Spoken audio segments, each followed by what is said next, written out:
السلام عليكم ورحمة الله وبركاته. متابعين أرانب بركات. فيديو يا جماعة كده عشان البكتيريا والفيروسات والكلام من دي والجرب وبص وكل اللي يخطر على بالك في الأمراض بتاعت الأرانب اللي هي بالنسبة للفيروسات. اللي هي طبعا أقوى مطهر معانا اللي هو الحرق بالنار. أبو معتز بيحرق بالنار.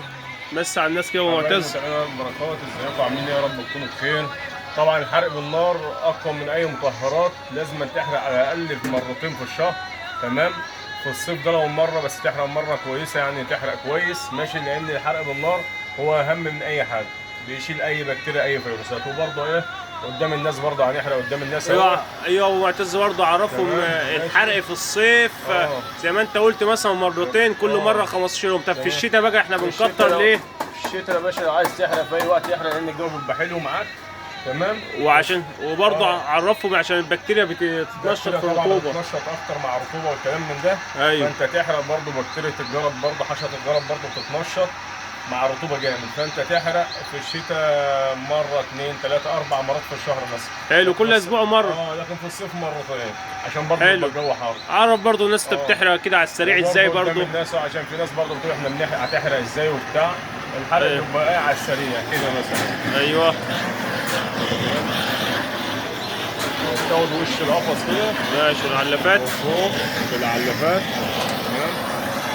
اهوت على السريع طبعا ما تركزش. طبعا الحر دي بالليل متاخر. اهوت ماشي على السريع برضه كده. مش عايز بس احرق عشان الارض طالعه بكره ان شاء الله. مش عايز ايه؟ ايوه ما تحرقهاش عشان الزبائن بالله عليك. بالنسبه دي الشغل دي السلالات دي طالعه بكره يا جماعه. نيجي على العيون دي عادي، لو الام ما اتلطشت ولا حاجه. لو اتلطشت ما تخافش، مش هيحصل لها حاجه، الشعر بس هيتحرق. عليها ممكن تعمل كده عليها عادي. ايوه بس ايه برضه نكون عندنا برضه رحمه للحيوان ده برضه عشان ما نحرقوش بالنار او بص العلافات طبعا السناديق بتاعتك. بالظبط. السريع كده الشغل على السريع عشان الست برضه، عشان الامهات والجو ايه حر طبعا. الجو حر برضه مش عايزين. وكل الشفاط شغال في الفتره دي. شغال بيسحب طبعا. صح كده. طبعا يا جماعه الحرق. ايوه تجيب على طول بايديك كده. المكان ده عشان اهم حاجه الايه. وبعدين يا جماعه برضو عشان احنا بس بنصور ومعناش حد، لو ما بنصورش بيبقى واحد مثلا واقف جنبه كده ولا حاجه، بننقل الانبوبه مثلا. يا ريت تجيب خرطوم يكون طويل شويه 3 متر ولا حاجه، عشان مش كل شويه تنقل الانبوبه. طبعا يا ابو معتز في بومبه كده صغيره ممكن تعلقها في كتفك. للناس اللي هي مثلا عندها حاجات بسيطه كده. لكن احنا عشان مثلا كده وكده الانبوبه مش هتكفي، دي بومبه صغيره جايبين انبوبه. حرق بالنار طبعا يا جماعه دي مطهر قوي جدا جدا فوق ما انت متوقع. هي الام بتخاف وتروح بعيد. ماشي بقى، انت ما تقلقش بقى الام وبتاع هتنحرق الكلام من ده. لا لو شعرها مثلا جه على النار بس اهم حاجه بس هي ما تجيبش حاجه في عينيها ولا تجيب حاجه تحرق تعميها مثلا. معلفه طبعا من جوه كده. نعلفها من جوه عشان البكتيريا والكلام من دي. اي شعر اي بكتيريا في العلافات ده كله بينحرق. يعني بص يا ابو معتز ثواني كده. يعني بص هنا في شعر اهو. بص بقى. بص يا جماعه الشعر راح فين؟ الشعر اتحرق اهو. طبعا لو في بكتيريا على الشعر ده يا ابو معتز بتموت كده. صح؟ طبعا احنا بنأكد برضه ان الالفاظ لازم تنحرق من جوه، بس احنا مش هنحرقها من جوه عشان السلالات دي طالعه. ان شاء الله. صح كده. مش عايزين نشوي شكل المنظر طبعا الحرق بالنار ده يا ابو معتز يعني تحرق بالنار تنول على طول، لان اقوى مطهر يا جماعه هو الحرق بالنار. طبعا الرش ما نستغنوش عنه برضه. ليه؟ لان احنا ما بنحرقش بالنار كل يوم، لكن المطهر احنا بنرش يوم ويوم ابو معتز. المطهر بنرشه يوم ويوم، لكن الحرق مش هينفع يوم ويوم.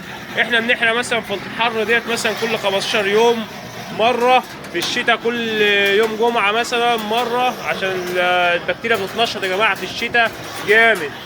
البكتيريا بتتنشط في الشتاء جامد، لازم نحرق بالنار عشان نعمل لها عمليه. بص يعني اكنك انت كده واحد وكل ما يفوت تضربه على دماغه. صح ابو معتز؟ طبعا الحرق بالنار ده بعد المطهرات.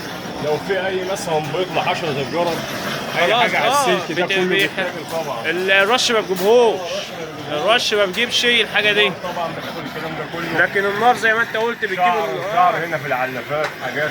بص حاجات هو كتير بتشيل تيجي بقى ابو معتز بقى في الزوايا بتاعت السلك دي الحشره الجرب بتبيض البيض بتاعها على السلك اللي هو فيه ايه، اللي هو المثانه بتاعته متفتحه كده.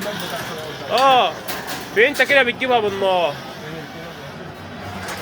يا جماعه. هو الحرق بالنار طبعا يعني لابد من في الارانب وخلي بالك حرق النار مش في الارانب بس، لكل انواع الحيوانات والطيور اللي متربيه في مزارع الناس دي بتحرق لها بالنار. حرق الصفوه شغاله وبيسحب أيوة. يسحب عشان الصهد وعشان الريحه بتاعت الشعر يا جماعه. ريحه الشعر بتاعت الارنب بتعمل ريحه برضه عشان تبقوا بس واخدين بالكم. مشكله في المزرعه بسم الله ما شاء الله. يجينا هنا من بركات بص يا جماعه انا بس الارنب دي كده اتحرق بالنار. هو اولا احنا حكايه تعذيب والكلام ده احنا ما بنقصدش والله، يعني احنا ما نقصدش ان احنا نهين الارنب في اي عذاب خالص، لكن احنا بنخطف كده النار بسرعه فهي بتحرق الشعر بتاعه من بره ما بتاثرش عليه. يعني لو انت تمسك الشعر ده وتبص تحت ما فيش اي حرق في الجلد ولا اي حاجه، هو الشعر بس اللي الصهد بتاع النار بس هو اللي بيحرقه كده.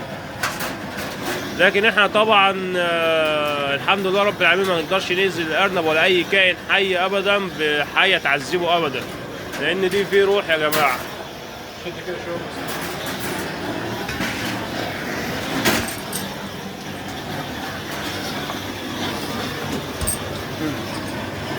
بص كده يا ابو معتز ثواني كده بص يا جماعه العين دي كده، استنى ابو معتز ثواني. طبعا فاضيه. العين دي فيها ايه؟ حته طلعت منها فيها الشعر اهو. السلالة كانت طالعه احرق بقى كده. تعرفون بس فوائد الحرق بالنار عشان الناس تاخد بالها. ارفع البتاع الفوق لفوق عشان الصهد يجيب الشعر. ايوه بص يا جماعه، بص العين فوق. طبعا الحرق بالنار ما لهوش مثيل وما لهوش بديل في المطهر، هو اقوى مطهر على وجه الارض عشان بس الناس تبقى فاكره.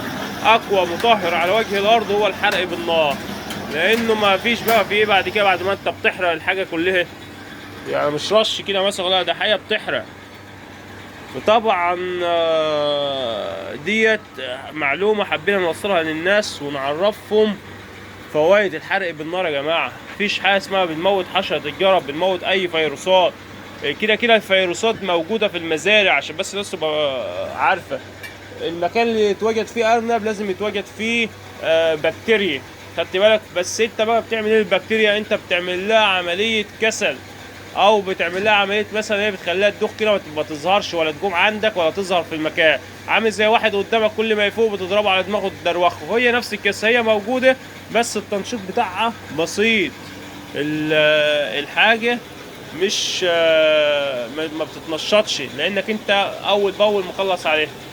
في عايز تضيف حاجه تانية ابو معتز حكايه حرق النار؟ احنا وصلنا كده للناس، يا رب الناس ما تكسيش وتشتغل بنفس الطريقه عشان تحافظ على حاجتك ومالك. ماشي يا كبير، تمام، وتطلع الشغل كويس، ويا رب يفيد الناس على طول. والسلام عليكم ورحمه الله وبركاته. السلام عليكم ورحمه الله وبركاته.